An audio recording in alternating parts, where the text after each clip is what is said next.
Kita awali Indo Prime dengan informasi seputar konflik Timur Tengah. Militer Amerika Serikat merilis rekaman yang menunjukkan marinir Amerika Serikat menaiki dan menggeledah sebuah kapal di perairan internasional. Komando Pusat Amerika Serikat CENTCOM menyatakan kapal tersebut dicurigai mencoba mencapai Iran dengan melanggar blokade Amerika Serikat.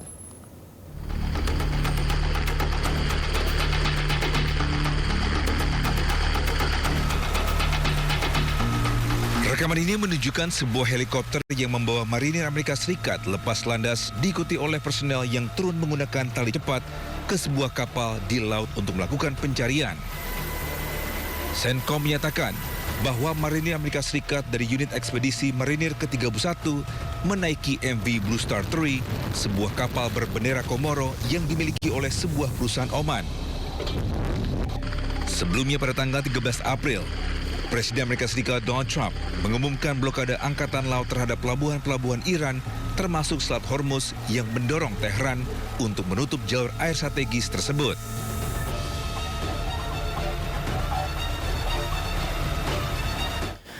Sekretaris Jenderal Perserikatan Bangsa-Bangsa PBB Antonio Guterres mendesak Amerika Serikat dan Iran untuk membuka lagi Selat Hormuz. Hal ini disampaikan pada pertemuan Dewan Keamanan PBB terkait keamanan maritim pada Senin kemarin. Mr. President, since early March, the disruption of shipping through the Strait of Hormuz has struck at global energy security, food supplies and trade. The Strait of Hormuz is one of the world's most critical maritime choke points. It carries roughly 1/5 of global oil trade, 1/5 of global liquefied natural gas, and nearly 1/3 of internationally traded fertilizers. Safe, unimpeded passage is an economic and humanitarian imperative. The economic shock has been immediate, and everyone is paying the price. Acute volatility in energy and commodity markets, surging transport and insurance costs, and the worst supply chain disruption since COVID-19 and the war in Ukraine. I appeal to the parties, open the strait, let ships pass, no tolls, no discrimination, let trade resume. Let the global economy breathe. Aksi saling sandera kapal antara Amerika Serikat dan Iran kembali terjadi setelah Korps Garda Revolusi Iran (IRGC) mencegat dan menyita 2 kapal berbendera Israel yang coba menerobos blokade Selat Hormuz. Amerika pun mencegat 3 kapal berbendera Iran di Selat Malaka. Sebuah video yang dirilis Korps Garda Revolusi Iran (IRGC) memperlihatkan militer Iran berhasil mencegat 2 kapal yang berusaha tinggalkan Selat Hormuz secara diam-diam. Personel militer Iran kemudian melakukan pemeriksaan di atas kapal. Dalam pernyataan resminya, kedua kapal tersebut diidentifikasi bernama MSC Francesca dan Epaminondas. Kapal MSC Francesca disebut-sebut memiliki keterlibatan dengan Israel. Saat ini kedua kapal telah dipindahkan ke perairan Iran untuk dilakukan pemeriksaan. IRGC menegaskan akan menindak tegas setiap upaya yang melanggar aturan pelayaran di Selat Hormuz. Sementara operasi balasan dilakukan militer Amerika Serikat yang secara agresif mencegat 3 kapal tanker berbendera Iran di Selat Malaka. Operasi Amerika Serikat kini bergeser ke Selat Malaka di mana selat tersebut diyakini Amerika Serikat sebagai jalur alternatif bagi kapal-kapal tanker yang membawa minyak dari negara yang mendapat sanksi Amerika Serikat. Ketiga kapal tanker berbendera Iran yang dicegat oleh militer Amerika Serikat adalah supertanker Deep Sea, kapal Sevin dan kapal Dorena yang membawa 2 juta barel minyak mentah. Aksi saling sandera antara Iran dan Amerika Serikat memicu ketegangan kedua negara ini semakin memanas.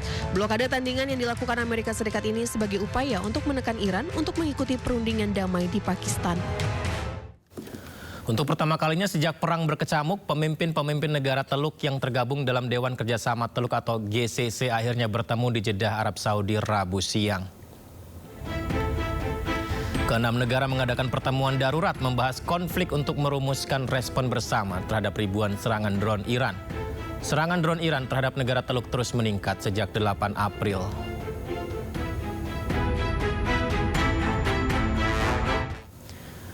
Buntut dari perang di Iran, Uni Emirat Arab menyatakan diri keluar dari OPEC dan OPEC Plus mulai 1 Mei mendatang. Namun demikian, pemerintah Uni Emirat Arab menyatakan masih akan bekerja sama dengan negara mitra selama ini. Uni Emirat Arab menyatakan akan tetap bekerjasama dengan para mitra serta memperkuat kerjasama multilateral meski telah memutuskan keluar dari Organisasi Negara-Negara Pengekspor Minyak atau OPEC. Hal itu ditegaskan oleh Direktur Komunikasi Kementerian Luar Negeri Uni Emirat Arab Afra Mahash Al-Hameli pada Selasa kemarin. Sebelumnya pada hari yang sama, kantor berita setempat melaporkan bahwa Uni Emirat Arab mengumumkan keputusannya untuk keluar dari OPEC dan OPEC Plus yang akan berlaku efektif mulai 1 Mei mendatang. Al-Hameli menyebut keputusan Uni Emirat Arab keluar dari OPEC merupakan pilihan strategis yang berdaulat dan didasari pada visi ekonomi jangka panjang. Langkah tersebut dinilai mencerminkan upaya Uni Emirat Arab untuk meningkatkan fleksibilitas dalam memanfaatkan kapasitas energi. Al-Hameli menambahkan Uni Emirat Arab akan terus memperdalam kerjasama bilateral dan multilateral, serta tetap berkontribusi pada pasar energi global yang stabil dengan tingkat kelincahan dan responsivitas yang tinggi. Secara terpisah, Menteri Energi Uni Emirat Arab Suhail Muhammad Al-Mazuri menyatakan keputusan negaranya untuk keluar dari OPEC dan OPEC Plus mencerminkan evolusi kebijakan yang selaras dengan fundamental pasar energi jangka panjang. Ia juga menyampaikan apresiasi kepada OPEC dan negara-negara anggotanya atas kerjasama selama beberapa dekade. Al-Mazuri juga menegaskan komitmen negaranya untuk terus mendukung stabilitas pasar global. Keluarnya Uni Emirat Arab dari OPEC per 1 Mei 2026 dinilai akan melemahkan pengaruh OPEC Plus atas pasar minyak global, dan berikut adalah potensi dampak keluarnya UEA dari OPEC. Pertama, pelemahan pengaruh OPEC. UEA sebagai salah satu produsen terbesar di OPEC membuat organisasi itu terancam kehilangan kontrol atas pasokan dan harga minyak global serta melemahkan solidaritas internal.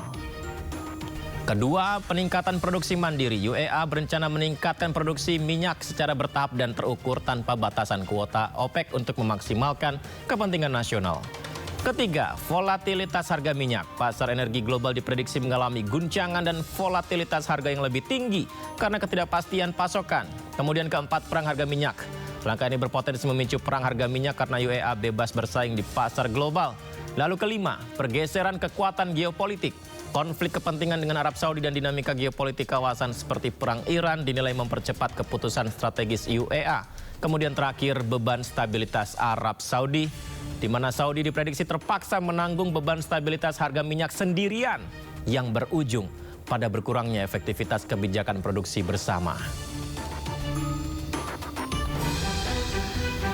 Lantas berapa produksi minyak mentah negara-negara OPEC dalam sehari? Berdasarkan data yang dihimpun dari berbagai sumber, Arab Saudi menjadi produsen terbesar yakni 8 juta barel per hari. Disusul oleh Irak, Iran, lalu Venezuela. Uni Emirat Arab sendiri masuk di posisi kelima dengan 2,356 juta barel. Lalu disusul negara-negara lainnya yakni Nigeria, Kuwait, Libya, dan Aljazair.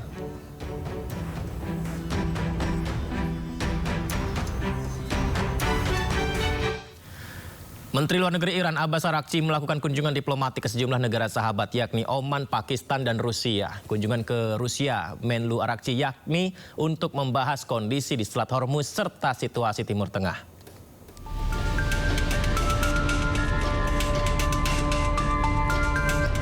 Menteri Luar Negeri Iran Abbas Araghchi tiba di Rusia.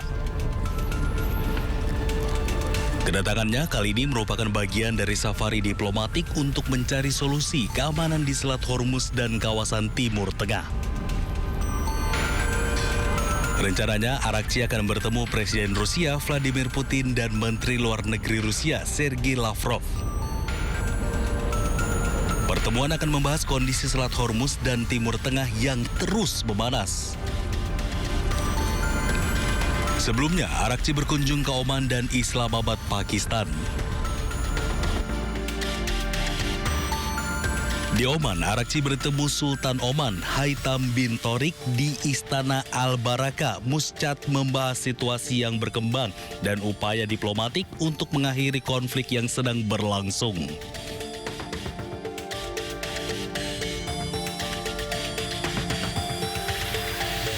Sedangkan di Islamabad, Pakistan, Arakchi bertemu dengan pejabat tinggi Pakistan guna membahas upaya untuk mengakhiri konflik dengan Amerika Serikat. Ketegangan di Timur Tengah juga menyebabkan terjadinya krisis obat-obatan di Iran, seperti obat-obatan bagi pasien penyakit kronis atau langka.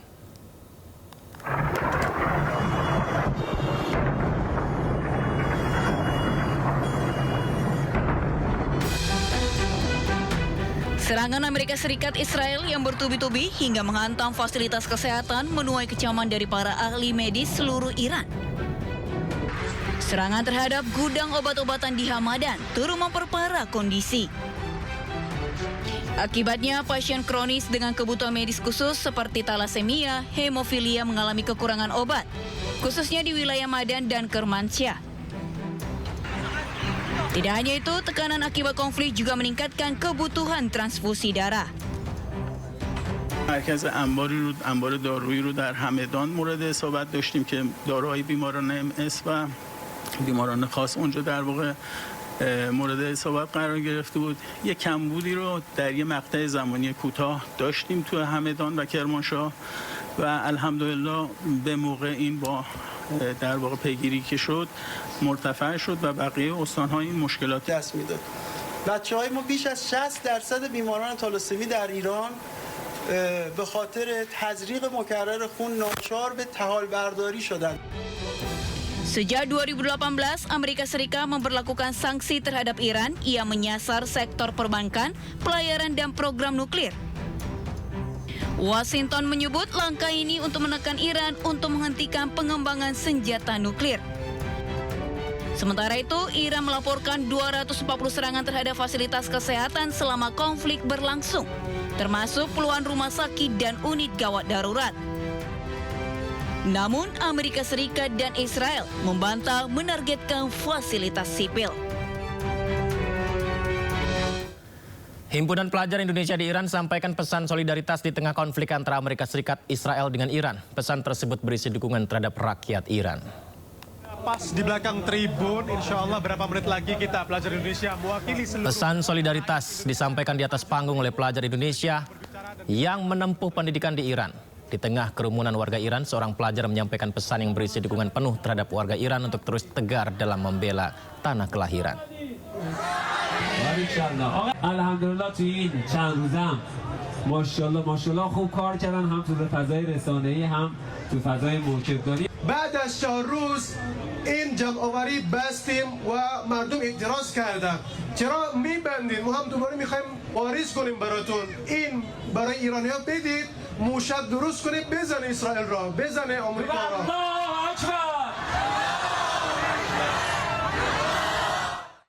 Israel mengklaim telah menemukan dan menghancurkan 2 terowongan utama di bawah tanah di Lebanon Selatan.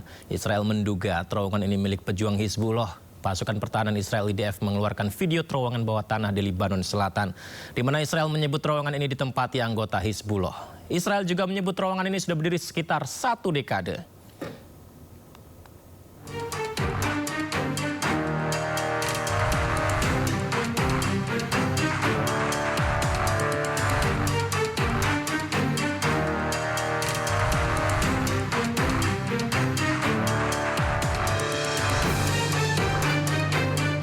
Terowongan bawah tanah rahasia Hizbullah. Ini dia pemirsa, seperti yang Anda saksikan pemirsa. Ditelusuri di mana mereka menduga Iran mendanai pembangunan terowongan-terowongan yang berada di Lebanon. Namun tidak ada bukti kuat mendukung klaim ini. Kita bisa saksikan terowongan ditemukan senjata, tempat tinggal, dan peralatan untuk bertahan hidup dalam jangka waktu yang panjang. Ini sekilas seperti sebuah bangunan menginap ya, hotel begitu. Tapi ini di bawah tanah. Satu terowongan bisa diisi sekitar 10 kamar tidur pemirsa.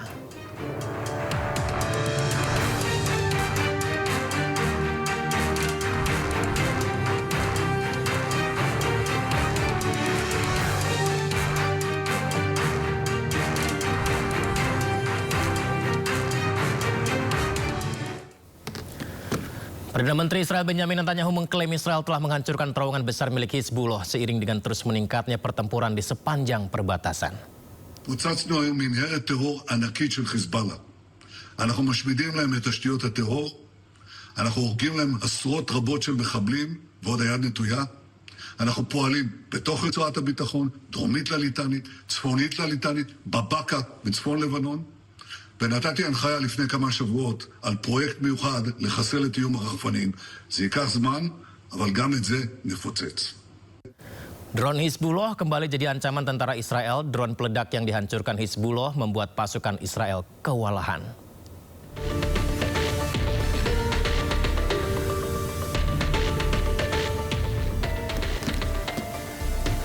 Pejuang Hizbullah merilis video yang menampilkan 2 serangan drone peledak targetkan pasukan Israel di kota Al-Taibeh, Libanon.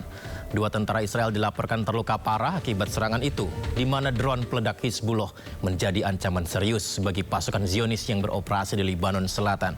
Hampir setiap hari pasukan Israel harus berhadapan dengan serangan drone peledak Hizbullah membuat mereka mulai frustasi. Serangan drone sebagai balasan karena Israel tetap melancarkan serangan ke Libanon meskipun gencatan senjata diberlakukan.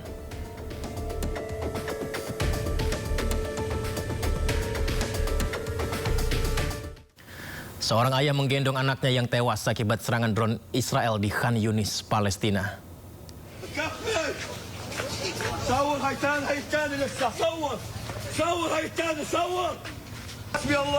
Sambil menangis, seorang ayah membopong anaknya yang meninggal dunia. Seperti yang Anda saksikan ini pemirsa, sebuah situasi memilukan, menyayat hati, membawa putranya yang meninggal dibawa ke rumah sakit akibat serangan drone Israel.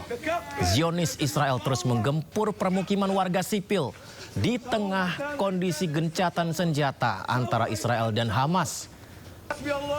Publik bertanya mengapa serangan ini terus dilakukan oleh Israel di sejumlah wilayah Palestina. Pada serangan yang menewaskan anak Palestina ini menjadi bukti bahwa ada pelanggaran gencatan senjata yang terjadi.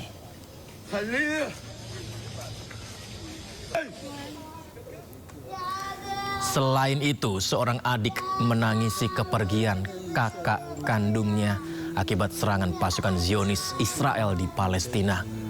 Kepergian sang kakak membuat adiknya terpukul dan kehilangan. Hingga saat ini, Zionis Israel telah berkali-kali melanggar gencatan senjata dengan Hamas.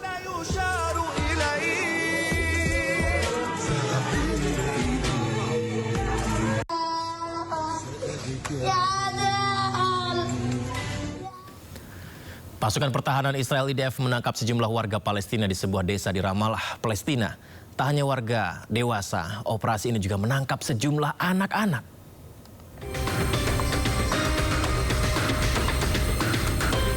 Pasukan pertahanan Israel IDF menangkap sejumlah warga di desa Sukba, Palestina. Aksi ini dilakukan setelah pasukan IDF menyerang desa tersebut. Setelah ditangkap, para warga ini diikat kedua tangannya serta ditutup matanya. Setelah itu mereka dibariskan lalu digiring masuk ke dalam jeep-jeep milik IDF. Hingga kini belum diketahui pasti alasan pasukan IDF ini menangkap sejumlah warga di desa Sukba. Penangkapan warga di desa-desa sekitar Ramallah merupakan bagian dari operasi penggerebekan massal oleh Israel di tepi barat. Anak-anak sekolah Palestina berteriak meminta pagar kawat berduri Israel dibuka. Pagar itu dilaporkan menghalangi akses mereka untuk pergi ke sekolah.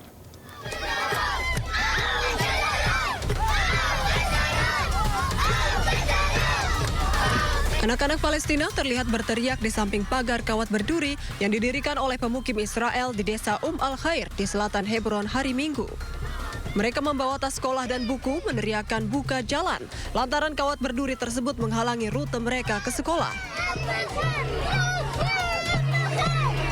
Pagar tersebut didirikan Badan Keamanan Israel untuk melindungi penduduk permukiman Karmil karena adanya upaya infiltrasi berulang. Pihak berwenang Israel dilaporkan mengusulkan rute alternatif sepanjang 3 km, tetapi warga menolaknya dengan alasan rute tersebut melewati pos-pos pemukiman baru dan membahayakan anak-anak mereka. Lebih dari 80 anak Palestina yang mengalami luka dan sakit dievakuasi ke Yordania.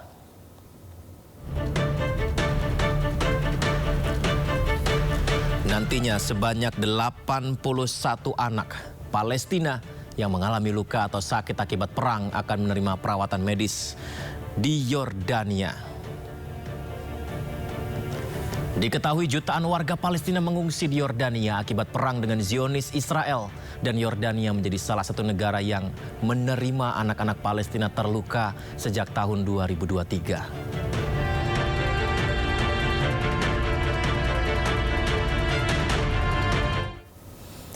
Sebuah informasi miris kembali yang melanda warga sipil. 2 mahasiswi Palestina ditabrak oleh pemukim ilegal Israel di tepi barat.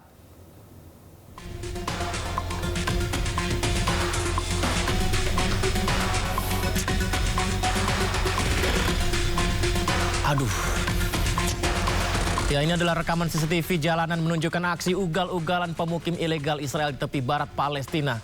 Mobil yang ditumpangi pemukim ilegal Israel ini dengan sengaja menabrak 2 mahasiswi Palestina yang sedang berjalan berdasar dari video CCTV yang kita lihat bersama. Bagi warga Palestina, aksi kekerasan yang dilakukan oleh pemukim ilegal Israel di tepi barat seperti ini kerap menjadi hal yang sering terjadi. Hidup di bawah tekanan, intimidasi hingga kekerasan, bahkan merenggut nyawa mereka.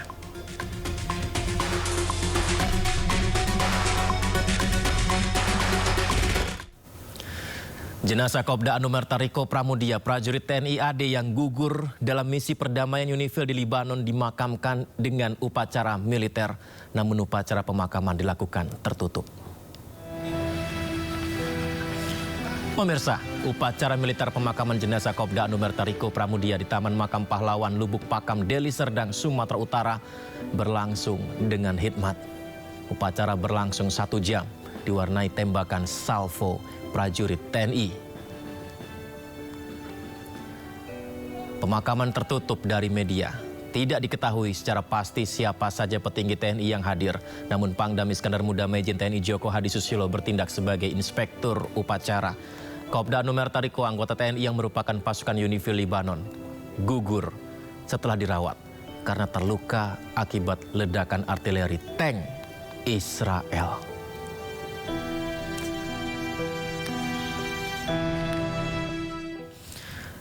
Ya, di mana sebelumnya jenazah Kopda Anumerta Riko Pramudia, prajurit TNI AD yang gugur dalam misi perdamaian UNIFIL di Libanon, tiba di rumah duka di Serdang Bedagai, Sumatera Utara. Kedatangan jenazah disambut isak tangis keluarga.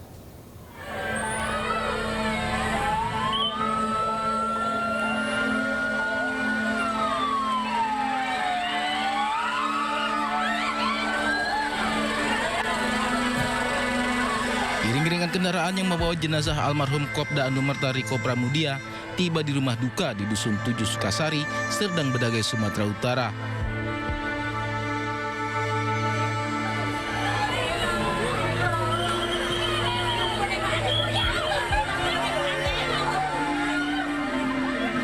Keluarga dan warga tak kuasa menahan air mata saat peti berbalut merah putih diturunkan dari ambulans. Dibantu warga, pihak keluarga menggotong peti jenazah ke dalam rumah duka untuk disemayamkan.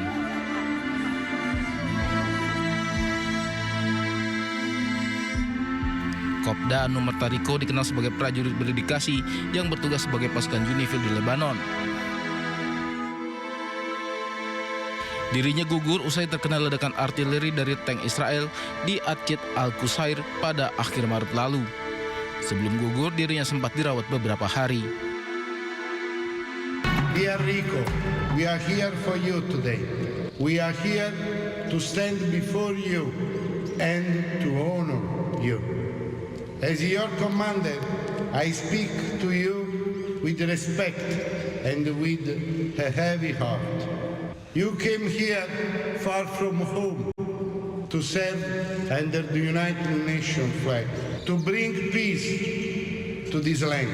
And here in the south of Lebanon, you gave everything. You gave everything you had for peace in this land. And for this, you have all our respect. Atas dedikasinya, almarhum Riko dianugerahi kenaikan pangkat 1 tingkat dari prajurit kepala atau Praka menjadi Kopda Anumerta. Tim Liputan iNews melaporkan. Indonesia menjadi salah satu negara yang mempunyai sejarah panjang keterlibatan dalam misi perdamaian bersama UNIFIL. UNIFIL bertugas menjaga Libanon dari aksi agresi Israel.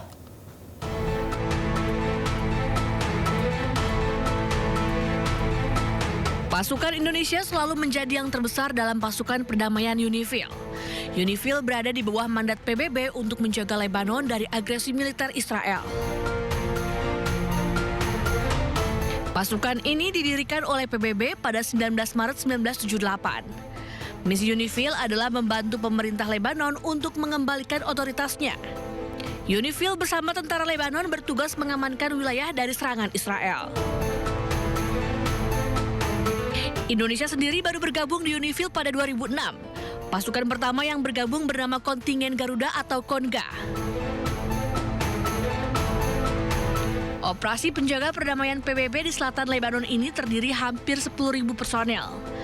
Mereka berasal dari 49 negara. Pada Maret 2023, menurut laman PBB, Indonesia mengerahkan 1.090 prajurit ke selatan Lebanon. Pemirsa, cooler bag menyimpan ASI dengan botol susu ini ramai diperbincangkan netizen. Katanya ditemukan dalam evakuasi kecelakaan kereta. Meski belum bisa dipastikan kebenarannya, kita tahu semua korban merupakan wanita di gerbong perempuan. Saya ingat istri saya yang juga sempat bekerja dalam kondisi hamil, mengenakan pin khusus saat melahirkan, cuti sebentar, dan 3 bulan setelahnya kerja lagi. Berangkat ke kantor naik KRL, di gerbong khusus wanita, membawa cooler bag untuk penyimpanan ASI, karena dia pumping di kantor dan buru-buru pulang untuk memberikan ASI ke buah hati kami. Dan kisah perjuangan ibu-ibu ini dirasakan oleh seluruh ibu di Indonesia. Tak kuat rasanya membayangkan jika ternyata ASI itu tak pernah sampai ke perut bayi. Sejumlah warga yang menjadi penumpang kereta menceritakan menemukan barang cooler bag untuk menyimpan ASI saat evakuasi.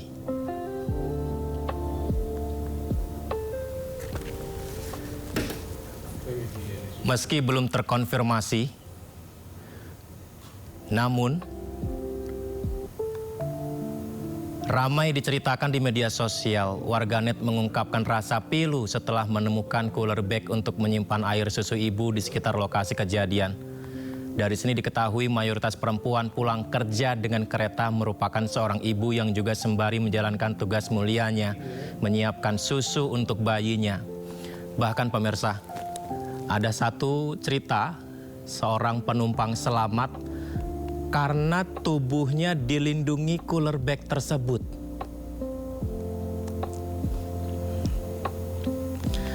Jadi chat ini juga viral di media sosial. Seorang penumpang selamat pasca kecelakaan kereta bercerita tubuhnya nyaris tertusuk pegangan kereta yang patah. Saat dipegang, muncul cairan. Dia mengira itu adalah darah. Tapi saat dilihat, ternyata susu tumpah dari botol yang pecah di dalam cooler bag penyimpanan ASI. Cooler bag berisi pompa ASI dan botol susu ASI secara tak sengaja melindungi tubuhnya. Dan penumpang ini meyakini ada seorang ibu yang menjadi korban membawa cooler bag namun belum diketahui bagaimana nasibnya. Kondisi ini ramai dikomentari netizen di media sosial. Seperti di akun @fantiagustin, dia menulis, bayangkan seorang ibu cuti melahirkan 3 bulan. ASI masih rembes. Di kantor membayangkan bayi yang menunggu ASI. Bawa-bawa pumping supaya bayi 3 bulan di rumah masih bisa minum ASI di rumah setelah pulang kerja. Seharian kerja tapi lihat jam ingin cepat pulang.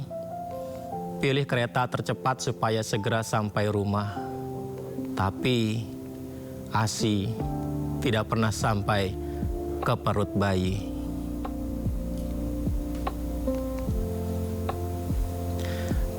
Tulisan di akun media sosial @lilipuribaruna.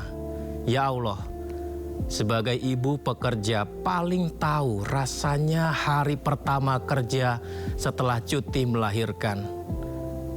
Berangkat kerja pertama kali terasa bersalah sekali ke bayi, tapi terpaksa demi ekonomi. Dan begitu pulang ingin cepat sampai tujuan dengan harapan pulang ke rumah supaya segera menyusui bayi. Tapi musibah terjadi, meninggalkan bayi untuk selama-lamanya. Dan kepada bayi yang ditinggalkan, nak, ketika kamu dewasa kamu harus bangga dengan almarhumah ibumu yang sudah berjuang. Di akun media sosial @zarahadian, dia menulis,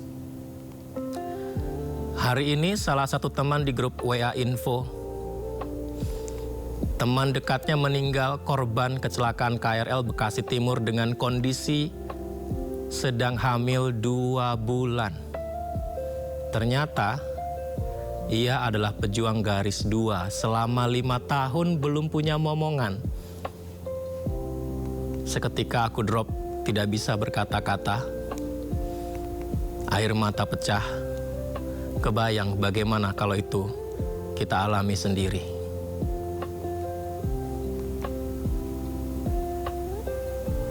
Selamat malam kepada penumpang kereta yang tercinta, terutama dari gerbong perempuan, para ibu, para pekerja, dan para anak yang penuh harap. Perjalanan Anda hari ini yang dimulai dengan langkah tergesa, dengan doa yang dititipkan sebelum berangkat. Sesaat lagi Anda akan tiba di tujuan akhir, pemberhentian terakhir, peron yang paling tenang. Sebelum turun, silakan periksa kembali doa-doa yang pernah dibacakan. Pastikan tak ada yang tertinggal, karena semua telah tersampaikan. Tinggalkanlah di perjalanan ini, tinggalkan cemas yang dipendam selama ini, karena di tujuan ini hanya ada tenang dan tempat terbaik yang telah disiapkan. Untuk para ibu yang setiap hari berjuang, yang berdesakan demi keluarga, yang berjalan sambil menyimpan rindu pada anaknya di rumah, terima kasih atas setiap langkah, setiap pengorbanan, dan cinta yang tak pernah selesai. Atas nama cinta yang ditinggalkan, kami mengiringi dengan doa, semoga dipeluk dalam kebaikannya dan ditempatkan di tempat yang paling indah. Kereta telah tiba di pemberhentian terakhir. Silakan turun dengan tenang dan sampai jumpa di perjalanan yang lebih tenang, di pertemuan yang tidak lagi terpisahkan. Terima kasih.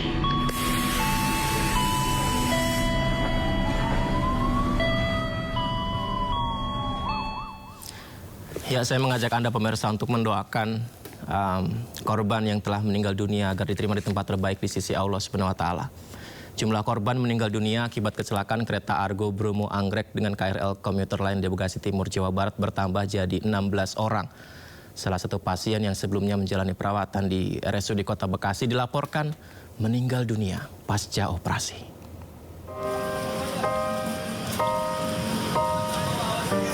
Jumlah korban meninggal dunia akibat kecelakaan kereta Argo Bromo Anggrek dengan KRL komuter lain di Stasiun Bekasi Timur kembali bertambah.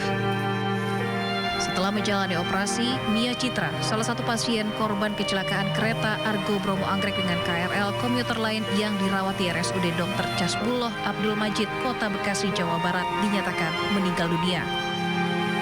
Usai dibawa ke kamar jenazah, jasad korban pun langsung dibawa pihak keluarga ke rumah duka. Direktur RSUD Dr. Casbuloh Abdul Majid mengatakan, hingga saat ini pihaknya masih merawat puluhan korban luka akibat insiden tersebut. Per hari ini pasien yang dirawat di kami adalah ada 22. Satu baru datang pada hari ini. 22 ini di ICU ada 3 dan hotel 2, 1 baru saja meninggal dan semuanya yang di ICU kemarin sudah dalam pasca operasi.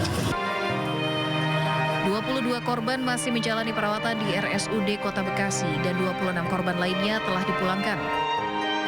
Sementara itu total korban meninggal dunia akibat kecelakaan kereta di Stasiun Bekasi Timur menjadi 16 orang. Dari Bekasi, Jawa Barat, Rahmat Hidayat, iNews melaporkan.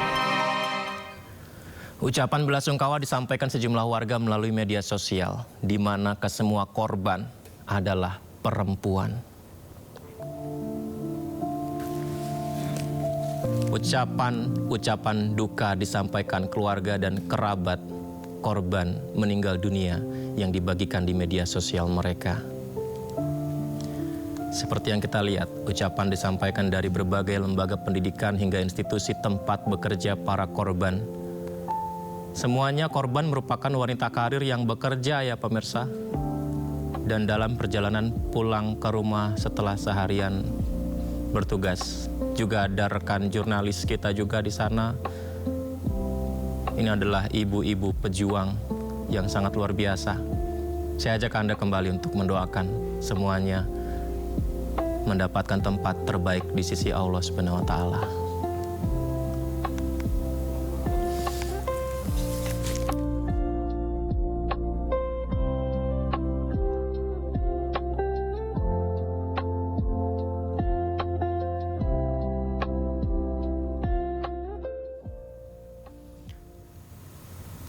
Banyak momen pilu terjadi usai kecelakaan antara KRL dan KA Argo Bromo. Seorang pria membawa cetakan foto wanita bernama Vicha Atsnia Fratiwi.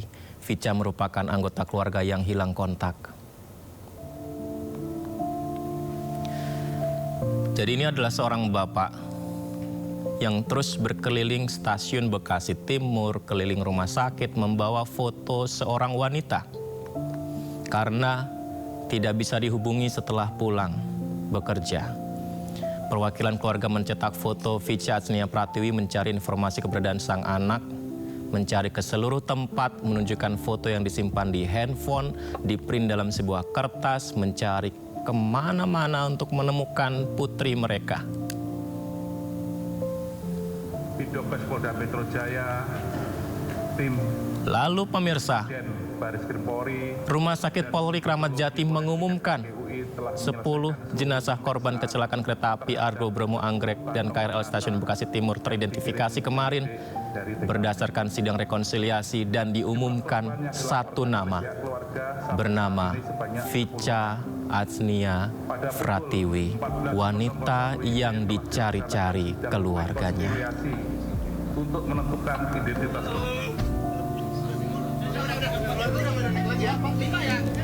Keluarga pun akhirnya menumpahkan kesedihannya setelah mengetahui putrinya telah meninggal dunia.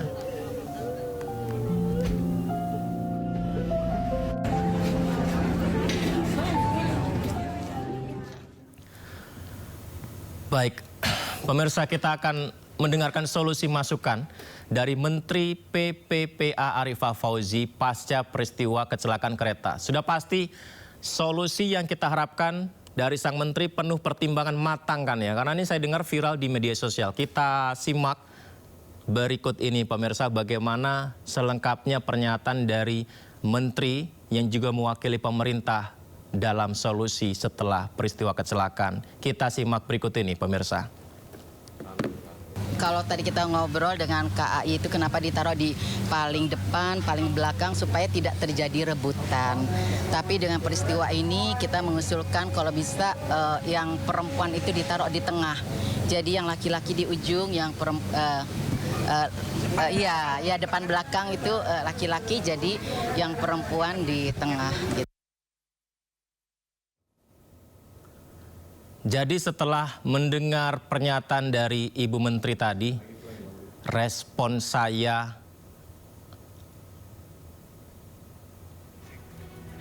adalah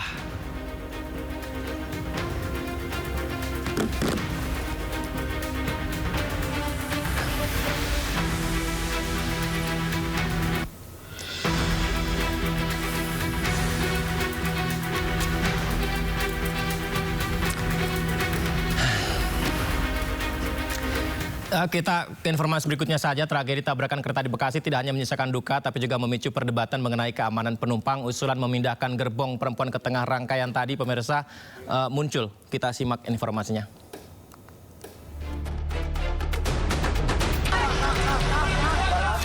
Insiden tabrakan KRL dan kereta api jarak jauh di Stasiun Bekasi Timur Senin malam menjadi momentum untuk evaluasi sistem keselamatan kereta. Salah satu gerbong yang terdampak parah dan juga memakan korban jiwa, yang seluruhnya perempuan, adalah gerbong khusus wanita di bagian ujung rangkaian kereta. Menteri Pemberdayaan Perempuan dan Perlindungan Anak Arifah Fauzi mengusulkan agar posisi gerbong wanita dipindahkan ke bagian tengah.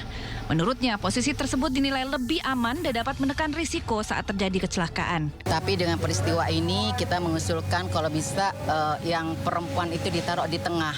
Menurut aku sebenarnya itu bukan solusi ya. Sebenarnya solusinya adalah gimana cara membuat sistem yang lebih baik untuk KRL-nya juga dan kereta-kereta lainnya supaya terintegrasi dengan baik nih. Diperbaikin aja ya sistemnya gitu lah. Semua kan butuh aman juga gitu ya. Berarti lelaki bisa tahan banting dan tahan kecelakaan, dan itu menurut saya bukan satu penyelesaian sih, mungkin bisa lebih dikaji lagi. Usulan pemindahan gerbong perempuan ke tengah-tengah rangkaian ditanggapi berbeda oleh Menteri Koordinator Infrastruktur Agus Harimurti Yudhoyono. Baginya, keselamatan penumpang tak bisa dilihat dari pemisahan gender. Seluruh penumpang, laki-laki maupun perempuan, memiliki risiko yang sama.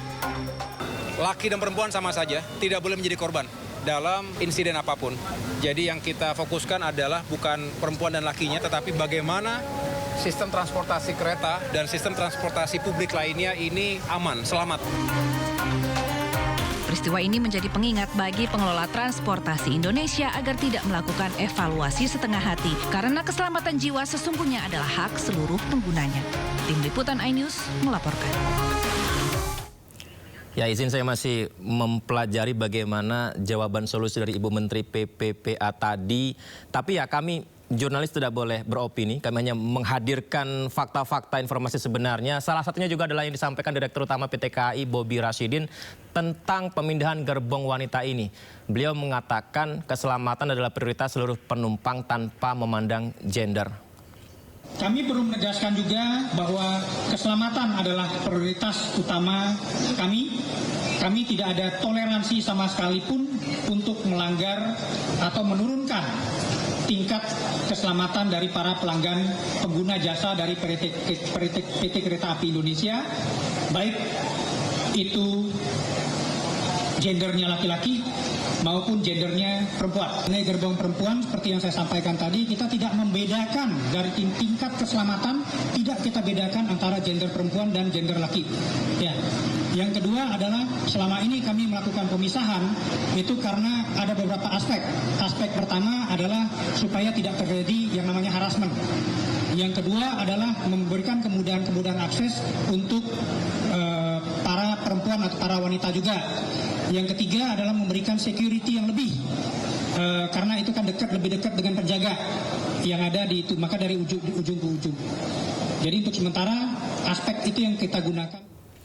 Selain fokus pada penanganan medis, pemerintah juga berencana melakukan percepatan pembangunan infrastruktur pengamanan di titik-titik perlintasan kereta api yang padat penduduk agar kejadian serupa tidak terulang kembali. Presiden Prabowo Subianto memberikan perintah kepada jajarannya untuk melakukan perbaikan lintasan kereta, membangun pos penjagaan hingga flyover pada perlintasan sebidang jalur kereta api. Terdapat 1.800 titik yang akan diperbaiki di wilayah Pulau Jawa. Presiden mengakui bahwa pemerintah perlu melakukan evaluasi menyeluruh terhadap protokol keselamatan, sistem sinyal dan prosedur operasional di semua stasiun dan jalur kereta api di Indonesia. Untuk itu pemerintah menyiapkan anggaran sebesar 4 triliun rupiah untuk perbaikan perlintasan, pembangunan pos penjagaan hingga flyover di 1.800 titik perlintasan kereta api. Keselamatan publik adalah tanggung jawab bersama yang memerlukan dedikasi berkelanjutan dari seluruh pihak. Di Jawa ada 1.800 titik yang juga lintasan seperti ini. Ini dari zaman, saya kira dari zaman Belanda ya. Sudah berapa puluh tahun. Sekarang ya sudahlah, kita selesaikan semua itu. Saya sudah perintahkan segera kita akan perbaiki semua ya lintasan tersebut ya. Dengan langkah komprehensif ini, komitmen untuk meningkatkan infrastruktur transportasi kereta api menjadi lebih aman dan efisien telah dinyatakan sebagai bagian dari agenda reformasi transportasi nasional.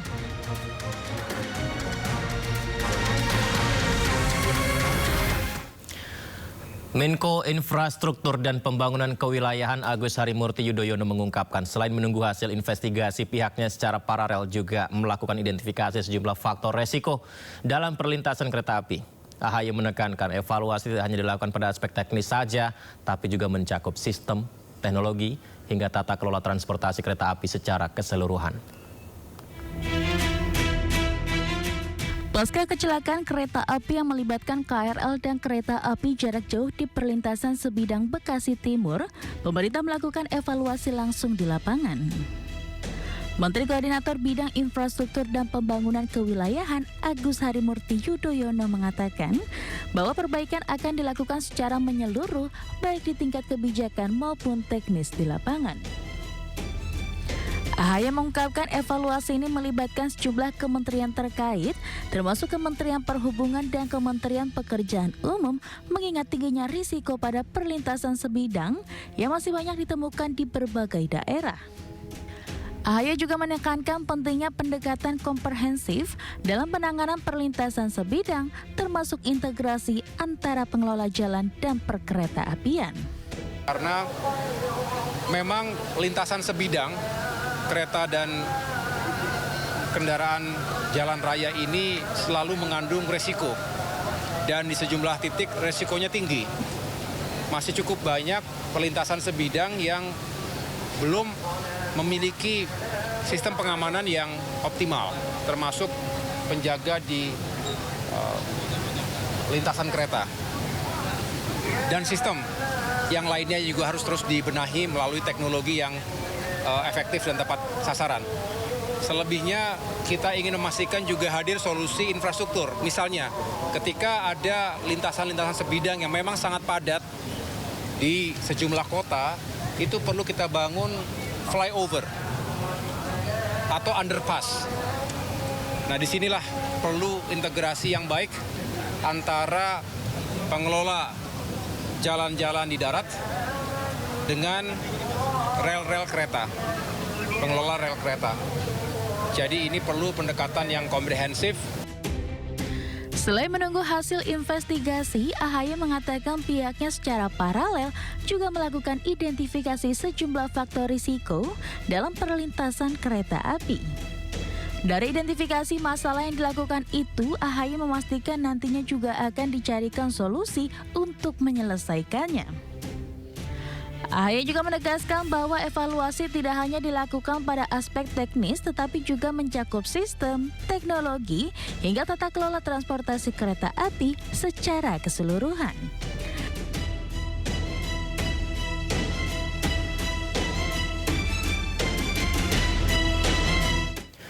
Sementara itu, Menteri Perhubungan Budi Purwagandi menegaskan pihaknya akan melakukan evaluasi terkait tragedi tabrakan kereta api antara kereta Argo Bromo dan KRL di Stasiun Bekasi Timur malam kemarin.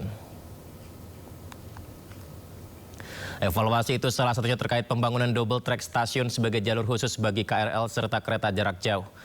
Elektrifikasi pada KRL juga menjadi evaluasi demi meningkatkan pelayanan kereta api khususnya KRL. Kementerian juga akan memprioritaskan evaluasi khusus dari Presiden Prabowo mengenai pemasangan palang pintu kereta api di perlintasan sebidang. Hal ini mengingat kejadian bermula dari sebuah mobil taksi yang tertabrak KRL di perlintasan sebidang tanpa palang pintu perlintasan kereta. Kami akan sebagai bagian dari evaluasi kami untuk double track itu ya, termasuk juga mengenai elektrifikasi, itu sudah merupakan bagian daripada evaluasi kami terhadap layanan kereta api khususnya yang KRL. Bapak Presiden kebetulan pada saat melakukan kunjungan di Rumah Sakit Umum Daerah Bekasi yang menengok beberapa korban kecelakaan ini, juga menyampaikan concern beliau terhadap palang lintasan sebidang ini, dan insya Allah mungkin ke depannya kita akan segera merealisasikan pemasangan palang pintu untuk lintasan sebidang. CEO dan Antara yang juga Kepala BP BUMN Doni Oskaria menyatakan akan mengevaluasi manajemen PT KAI buntut dari kecelakaan yang melibatkan kereta Argo Bromo dengan KRL di Stasiun Bekasi Timur. Pemerintah sudah menyiapkan anggaran 4 triliun rupiah melakukan pembenahan di 1.800 perlintasan sebidang. Kepala BP BUMN Doni Oskaria menyatakan pihaknya akan melakukan evaluasi secara menyeluruh terhadap PT Kereta Api Indonesia, imbas kecelakaan KA Argo Bromo Anggrek dan KRL di Stasiun Bekasi Timur, yang mengakibatkan 15 orang meninggal dunia dan 84 orang mengalami luka-luka. Menurut Doni, pihaknya akan melakukan evaluasi khususnya pada aspek keamanan atau safety. Pemerintah pun sudah menyiapkan anggaran 4 triliun rupiah untuk melakukan pembenahan di 1.800 perlintasan sebidang. Sekali lagi kita mohon maaf bahwa ini akan segera kita lakukan evaluasi menyeluruh, ya, baik itu terhadap operasional daripada kereta api kita dan terutama sekali yang berkaitan dengan safety. Ya. Jadi tadi Bapak Presiden juga sudah menyampaikan akan dibudgetkan juga, disediakan juga budget oleh Bapak Presiden. Ini menunjukkan perhatian yang serius terhadap mass transportation. Dan juga perlu saya sampaikan bahwa Presiden sangat mencintai transportasi umum kereta api ini. Doni menambahkan evaluasi ini akan dilakukan secepat mungkin agar dapat memberikan ketenangan dan kenyamanan bagi masyarakat yang akan menggunakan transportasi umum seperti kereta api. Terima kasih masih bersama kami. Sidang perdana kasus dugaan penyiraman air keras terhadap aktivis Kontras Andri Yunus resmi digelar di Pengadilan Militer Jakarta. Auditor militer membacakan dakwaan terhadap 4 anggota TNI yang diduga terlibat dalam aksi penyiraman air keras Maret lalu. Dalam persidangan, auditor militer menjerat keempat terdakwa dengan pasal berlapis terkait penganiayaan berat dan penganiayaan berencana. 4 terdakwa dihadirkan dalam sidang yakni Kapten NDB, Letu BHW, Letu SL, dan Serda ES. Hasil sidang menyatakan 4 terdakwa tetap menjalani penahanan dan sidang selanjutnya pada 6 Mei 2026. Auditor militer menghadirkan 8 orang saksi, terdiri dari 5 saksi dari pihak TNI dan 3 saksi sipil.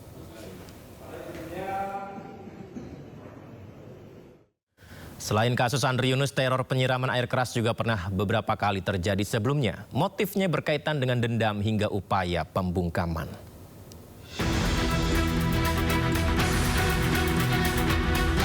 Penyiraman air keras terhadap aktivis Kontras Andri Yunus pada Maret 2026 menambah daftar kasus yang pernah ada sebelumnya.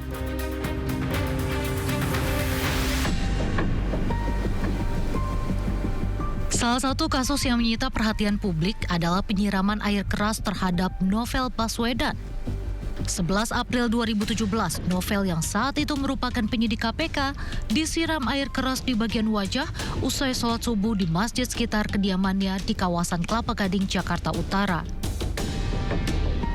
Mata kiri Novel pun mengalami cacat permanen akibat siraman asam sulfat. Kasus ini terjadi bersamaan saat Novel sedang menyelidiki kasus korupsi IKTP. 3 tahun kemudian, 2 pelaku yang merupakan oknum polisi divonis penjara ringan 2 tahun dan 1,5 tahun, hingga memicu kontroversi dan keraguan atas keadilan proses hukum.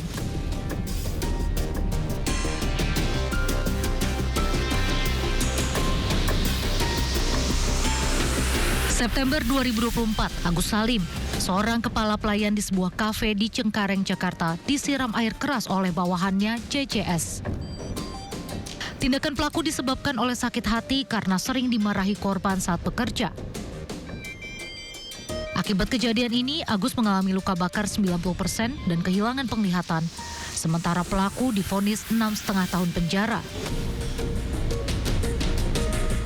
Januari 2025, teror penyiraman air keras menimpa anggota Polsek Ciputat Timur dan seorang mitra kepolisian saat hendak membubarkan tawuran di kawasan Tangerang Selatan. Pelaku yang terdiri dari 4 orang mengaku sengaja menyiram air keras karena kesal aksi tawurannya dibubarkan. Para pelaku dijerat dengan pasal berlapis terkait penganiayaan berat dan perlawanan terhadap petugas. Deretan teror penyiraman air keras yang pernah terjadi bukan sekedar kriminalitas biasa. Motifnya seringkali berkaitan dengan dendam, pesanan, atau upaya pembungkaman. Masih hangat kasus puluhan bayi diikat di daycare Yogyakarta. Kini muncul lagi, ada lagi kasus penganiayaan di daycare di Banda Aceh. Seorang pengasuh berlaku kasar dan menganiaya balita. Ini terekam juga di CCTV pemirsa, di mana 6 orang kini diperiksa polisi. CCTV merekam perlakuan kasar seorang pengasuh terhadap balita di sebuah penitipan anak atau daycare di Banda Aceh, Aceh.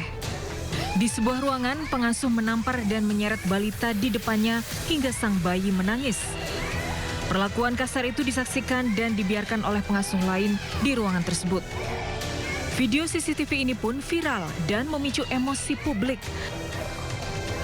Satreskrim Polresta Banda Aceh langsung turun tangan dan memeriksa pengasuh DS serta 5 orang lainnya termasuk dari pihak yayasan.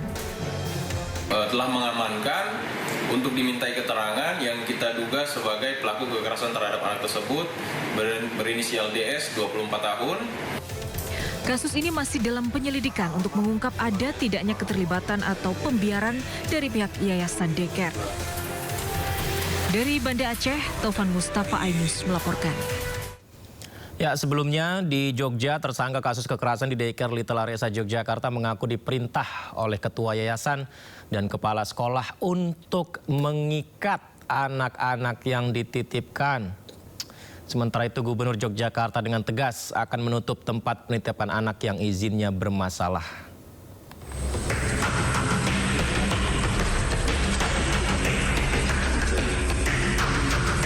13 tersangka kasus kekerasan anak di daycare Little Aresa masih diperiksa intensif. Dari hasil penyelidikan terungkap bahwa 11 pengasuh yang jadi tersangka mendapatkan perintah langsung dari kepala sekolah dan ketua yayasan tersebut. Para pengasuh tiap pagi diperintah oleh 2 tersangka lain, yaitu ketua yayasan dan kepala sekolah untuk mengikat anak-anak yang dititipkan. Akibatnya, anak-anak mengalami luka di pergelangan tangan dan kakinya. Namun dari keterangan para tersangka pengasuh 11 itu, mereka diperintahkan melakukan hal itu oleh ketua yayasan. Iya, namun tapi di SOP nggak ada. Namun itu disampaikan secara lisan, secara langsung oleh ketua yayasan. Dan itu semua keterangan dari 11 pengasuh seperti itu. Kalau ketua yayasan kan memerintahkan untuk tindakan seperti itu. Kalau kepala sekolah sendiri apa? Sama juga. Sama. Karena ketua yayasan dan kepala sekolah ini selalu hadir tiap pagi. Dan mereka melihat langsung para pengasuh melakukan hal tersebut kepada anak-anak itu. Jadi dia mengetahui dan menyuruh. Sementara itu, Gubernur Yogyakarta Sri Sultan Hamengkubuwono X prihatin terhadap peristiwa ini. Dengan tegas, Sultan akan menutup penitipan anak yang izinnya bermasalah, sekaligus memberikan pendampingan bagi para korban dan orang tuanya. Surat edaran, harapan saya kabupaten kota melakukan operasi lihat ada yang ilegal, yang tidak memberikan pelayanan tidak baik. Jadi sebetulnya kalau saya ya begitu ilegal tutup sementara supaya diproses legal. Selama tidak mau legal jangan boleh. Kasus kekerasan yang terjadi terhadap korban membuat masyarakat geram. Bahkan, tembok rumah lokasi kejadian dicoret-coret oleh orang tak dikenal. Dinding dan papan visi misi daycare dicoret dengan cat semprot berisi kekecewaan dan kemarahan. Diduga hal ini dilakukan oleh warga sekitar yang kecewa dan marah atas apa yang terjadi di tempat penitipan anak tersebut. Dari Yogyakarta, Tim Liputan iNews melaporkan. Presiden Prabowo Subianto meresmikan 13 proyek hilirisasi nasional tahap 2 senilai 116 triliun rupiah di Cilacap, Jawa Tengah. Dengan penekanan tombol sirene sebagai tanda dimulainya tahap 2. Presiden Prabowo Subianto mengatakan peletakan batu pertama atau groundbreaking hilirisasi tahap kedua mencakup 13 proyek strategis hilirisasi meliputi 5 proyek di sektor energi, 5 proyek di sektor mineral, dan 3 proyek di sektor pertanian. Presiden menegaskan peresmian menjadi momentum bersejarah bagi bangsa Indonesia. Menurut Presiden, pemerintah akan terus melaksanakan hilirisasi nasional. Hilirisasi tahap pertama ada 13 proyek di 13 lokasi dan beberapa saat ini tahun ini juga kita akan tambah hilirisasi mungkin 6 lagi proyek dan terus menerus akan kita tambah. mungkin ada tahap keempat, kelima, keenam, insya Allah tahun ini juga. CEO Danantara Indonesia yang juga Menteri Investasi dan Hilirisasi Rosan Roslani mengklaim Danantara hingga kini telah menggarap sejumlah proyek hilirisasi dengan investasi mencapai 26 miliar dolar Amerika setara dengan 450,42 triliun rupiah. Menurut Rosan, proyek hilirisasi tersebut sudah berjalan terlebih dahulu sebelum proyek hilirisasi tahap 1 dimulai bulan Februari 2026 dengan sebanyak 11 proyek. Sementara itu proyek hilirisasi tahap 2 sebanyak 13 proyek yang baru saja diresmikan Presiden Prabowo Subianto. Rosan menargetkan sejumlah proyek hilirisasi yang digarap Danantara mampu menyerap lebih dari 600.000 tenaga kerja. Sebetulnya sudah ada yang berjalan juga di luar fase pertama dan kedua. Sudah ada proyek juga Bapak, itu seperti hilirisasi di kelapa. Ini sebetulnya adalah yang kedua. Yang pertama juga sudah berjalan. Kemudian juga hilirisasi di bidang chemical lainnya. Jadi kalau kita kumpulkan ini di luar nanti yang akan dibangun, proyek-proyek yang sudah terbangun oleh kami kurang lebih nilainya 26 miliar US dollar Bapak Presiden. Kepala BP BUMN Doni Oskaria mengungkapkan sebanyak 167 BUMN telah ditutup. Doni mengklaim penutupan tidak serta-merta mengakibatkan adanya PHK lantaran BUMN karena masuk dalam proses konsolidasi yang berfokus pada efisiensi bisnis. Sebanyak 167 badan usaha milik negara dinyatakan telah ditutup karena dilakukan konsolidasi. Konsolidasi ini meliputi BUMN di sektor logistik, industri pengortek. Konsolidasi ini meliputi BUMN di sektor logistik, industri perhotelan, asuransi, hingga manajemen aset. Proses konsolidasi pun telah dilakukan BP BUMN setelah berdirinya BPI Danantara. Kepala Badan Pengaturan BUMN Doni Oskaria mengatakan konsolidasi BUMN lebih berfokus pada efisiensi bisnis, tidak pada jumlah pekerja. Sehingga Doni memastikan tidak ada pekerja BUMN yang di PHK. Streamlining ini tujuannya untuk karyawan. Jadi tidak usah khawatir. Semuanya dilakukan dengan niat baik, tidak usah khawatir untuk karyawan, karena karyawan tidak akan di PHK. Ya, jadi ini adalah proses melakukan efisiensi terhadap perusahaan kita di sisi bisnis prosesnya, bukan di sisi karyawannya. Ya. Jadi karyawannya tidak usah khawatir bahwa ini akan menciptakan perusahaan-perusahaan yang sehat yang justru kedepannya akan bisa dinikmati oleh para karyawan. Dengan adanya konsolidasi BUMN di beberapa sektor, maka jumlah BUMN dan anak usaha BUMN yang mencapai 1.100 perusahaan ditargetkan akan menjadi 257 perusahaan. Proses penyelesaian konsolidasi ini pun akan dilakukan secepatnya karena menurut Doni Oskaria, hal ini telah diperintahkan oleh Presiden Prabowo Subianto. Demi mengejar pertumbuhan ekonomi yang signifikan, pemerintah resmi membentuk Satuan Tugas atau Satgas Percepatan Program Pemerintah untuk mendukung peningkatan pertumbuhan ekonomi. Satgas ini bertugas mengakselerasi program strategis sektor perekonomian. Dalam upaya mempercepat pelaksanaan program pemerintah guna mendorong pertumbuhan ekonomi, Presiden Prabowo Subianto telah menetapkan Keputusan Presiden Nomor 4 Tahun 2026 tentang Satuan Tugas Percepatan Program Pemerintah untuk mendukung peningkatan pertumbuhan ekonomi. Dalam rapat perdana atau kick-off Satgas Percepatan Program Pemerintah untuk mendukung peningkatan pertumbuhan ekonomi atau P3MPPE, Satgas ini bertugas mengakselerasi berbagai program strategis yang berkaitan dengan pertumbuhan ekonomi. Akselerasi perekonomian yang tertuang dalam Kepres terbaru, yakni mulai dari paket dan stimulus ekonomi, insentif paket ekonomi, program prioritas pemerintah, serta insentif utama dari berbagai kementerian dan lembaga sesuai arahan Presiden. Upaya ini dilakukan melalui langkah-langkah strategis dan terintegrasi, termasuk penguatan fungsi monitoring dan evaluasi serta mendorong terobosan kebijakan untuk memastikan respon yang cepat dan efektif. Di sisi lain, dalam implementasi Satgas P3MPPE dibagi ke dalam 5 kelompok kerja, yakni Pokja pertama yang fokus pada perumusan strategi peningkatan pertumbuhan ekonomi, Pokja 2 menangani percepatan implementasi program serta penyelesaian hambatan, Pokja 3 yang mengawal dukungan regulasi, kelembagaan, dan penegakan hukum, Pokja 4 fokus pada perdagangan, kerjasama ekonomi, dan hubungan internasional, dan kelompok kerja 5 bertanggung jawab atas monitoring dan evaluasi program serta anggaran. Melalui Satgas Percepatan Program Pemerintah untuk mendukung peningkatan pertumbuhan ekonomi yang tercantum dalam Kepres Nomor 4 ini, diharapkan upaya meningkatkan pertumbuhan ekonomi dapat berjalan berkelanjutan secara nasional dan impaknya bisa dirasakan secara merata oleh masyarakat. Dari Jakarta, Tim Liputan, IDX Channel.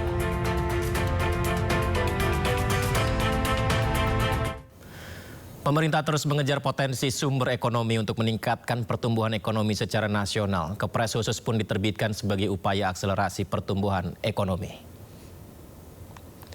Menko Bidang Perekonomian Erlangga Hartarto mengungkapkan poin-poin penting dari Kepres nomor 4 tahun 2026 adalah akselerasi insentif dan stimulus paket ekonomi yang harus dijalankan semua kementerian dan lembaga yang telah disepakati Presiden Prabowo Subianto. Dalam Kepres terbaru itu juga dijelaskan program prioritas pemerintah harus secepatnya diwujudkan di seluruh daerah, termasuk Presiden meminta seluruh jajaran kementerian dan lembaga melakukan terobosan dan inovasi sumber ekonomi yang dimiliki Indonesia. Untuk mengakselerasi program pertumbuhan ekonomi seperti paket ekonomi, stimulus ekonomi, program prioritas pemerintah, dan program utama beberapa kementerian lembaga berdasarkan arahan Bapak Presiden. Kemudian dengan langkah yang strategis dan terintegrasi juga dilakukan monitoring evaluasi dan juga melakukan terobosan-terobosan untuk mengambil dengan langkah cepat dan strategis. Dalam Satgas akan dibuat 5 kelompok kerja, satu terkait perumusan strategi peningkatan pertumbuhan ekonomi, 2 percepatan implementasi program dan penyelesaian bottlenecking yang selama ini sudah bekerja diintegrasikan. Kemudian yang ketiga terkait dengan regulasi, kelembagaan dan penegakan hukum. Yang keempat terkait dengan perdagangan, kerjasama ekonomi, hubungan internasional. Dan yang kelima monitoring, evaluasi dan anggaran.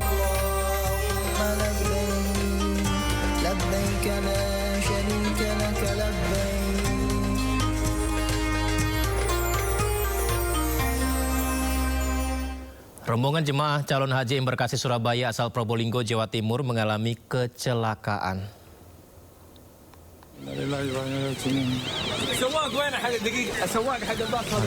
Seperti inilah kecelakaan terjadi di kawasan Jabal Magnet Madinah. 5 jemaah terluka, sementara sopir bus luka berat. PLH Kepala Kementerian Haji dan Umroh Kabupaten Probolinggo Ervin Syarif Arifin membenarkan kejadian ini. Menurutnya kecelakaan itu terjadi saat rombongan ziarah. Jumlah penumpang bus sekitar 45 orang.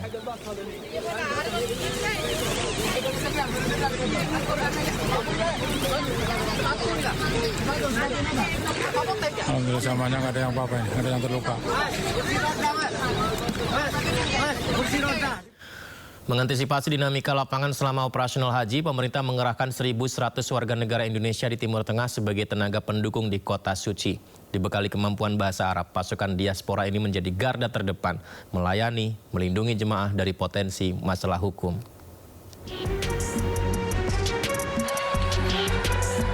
Bimbingan teknis tenaga pendukung atau TEPUNG resmi digelar di Mekah Al-Mukarramah. Dari total 1.100 personil yang direkrut, sekitar 700 orang disiagakan khusus untuk memperkuat garis pertahanan pelayanan di Mekah. Mereka yang mayoritas merupakan mukimin dan mahasiswa Timur Tengah ini disebar ke area vital, seperti hotel untuk mengatur akomodasi dan juga transportasi. Tidak hanya itu, mereka juga berpatroli di kawasan Markaziyah untuk menyisir jemaah haji yang tersesat, serta menjadi negosiator jika terjadi kesalahpahaman dengan aparat lokal. Tanggung jawab mereka melayani tamu Allah, ini bukan pekerjaan sembarangan, ini adalah pekerjaan yang sangat besar. Bagaimana kita bisa mensukseskan penyelenggaraan ibadah haji melayani para jamaah haji Indonesia. Berbekal kemampuan bahasa lokal yang mumpuni, para tenaga pendukung ini juga bertindak sebagai mata dan juga telinga bagi tim perlindungan jemaah KJRI. Dengan sinergi ketat lintas sektor ini, negara memastikan setiap kendala hukum maupun teknis yang dihadapi tamu Allah dapat diredam sejak dini, agar mereka bisa fokus beribadah dengan aman dan nyaman. Dari Mekah, Arab Saudi, Ika Kusuma, Sindonews, MCH 2026 melaporkan. Memastikan kenyamanan ibadah kelompok rentan, tahun ini Panitia Haji menyiagakan 52 armada bus berteknologi hidrolik di kota Mekah. Dengan inovasi bodi kendaraan yang bisa merendah, jemaah pengguna kursi roda bisa masuk ke kabin dengan mudah tanpa perlu diangkat.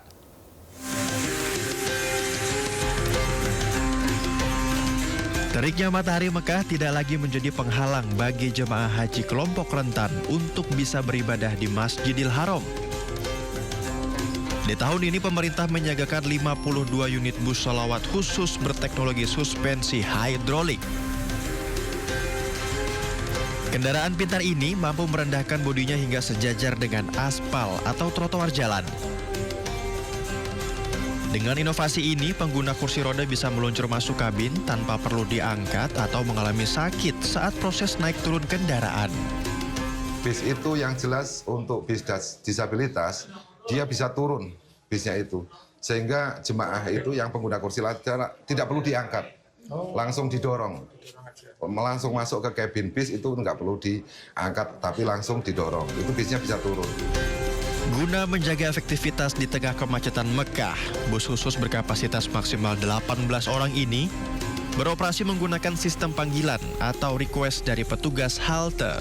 Jika terdapat penumpukan jemaah lansia atau disabilitas yang akan melaksanakan umroh wajib, petugas sektor akan langsung mengontak kantong parkir agar armada khusus tersebut segera meluncur. Dari Mekah, Arab Saudi, Ike Kesuma, Sindo News melaporkan. Seluruh jemaah haji Indonesia bisa memasuki area Raudhoh dan ziarah ke makam Rasulullah di kawasan Masjid Nabawi, Kota Madinah, Arab Saudi. Jemaah dihimbau agar berhati-hati dengan oknum yang meminta bayaran untuk membantu masuk Raudhoh karena masuk Raudhoh gratis tanpa biaya.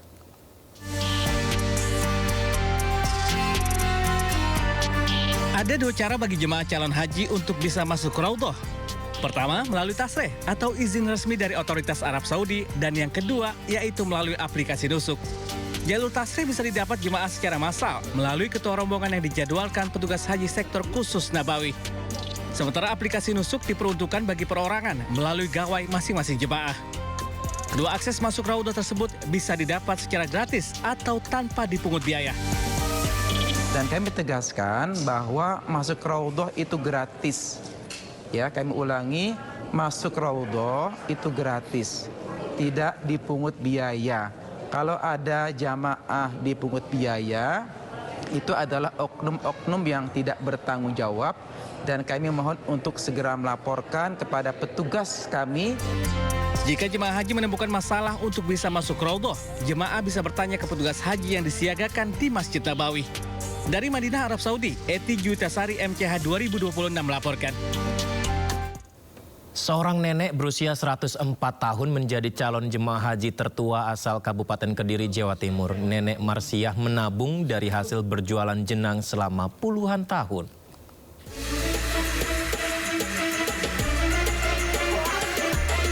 Konsisten menabung dari hasil berjualan jenang, seorang nenek berusia 104 tahun asal Desa Bulu, Kabupaten Kediri, Jawa Timur resmi terdaftar sebagai calon jemaah haji tertua dari Kabupaten Kediri yang akan berangkat ke Tanah Suci pada tahun 2026. Marsia mengaku telah menyisihkan uang dari hasil berjualan sejak 50 tahun lalu. Mengingat usianya yang sudah melewati 1 abad, tim medis dari puskesmas sempat menyatakan kondisinya tidak layak untuk melakukan perjalanan jauh. Untuk membuktikan kesiapannya, ia rutin melakukan latihan fisik dengan berjalan kaki, menggunakan bantuan tongkat dan mengonsumsi vitamin. Akhirnya petugas medis menyatakan dirinya sehat dan layak berangkat. Terus baru mulai tahun 2021 saya anaknya bisa daftar, lalu mbahnya ngikut daftar. Uangnya itu mulai nabung dari dulu, mulai muda. Mbahnya jualan jenang itu ditabung, ditaruh di kaleng di bawah dipan. Marsia akan berangkat menuju embarkasi Surabaya pada tanggal 20 Mei mendatang. Dari Kota Kediri, Jawa Timur, Afnan Subagio, Ayus melaporkan.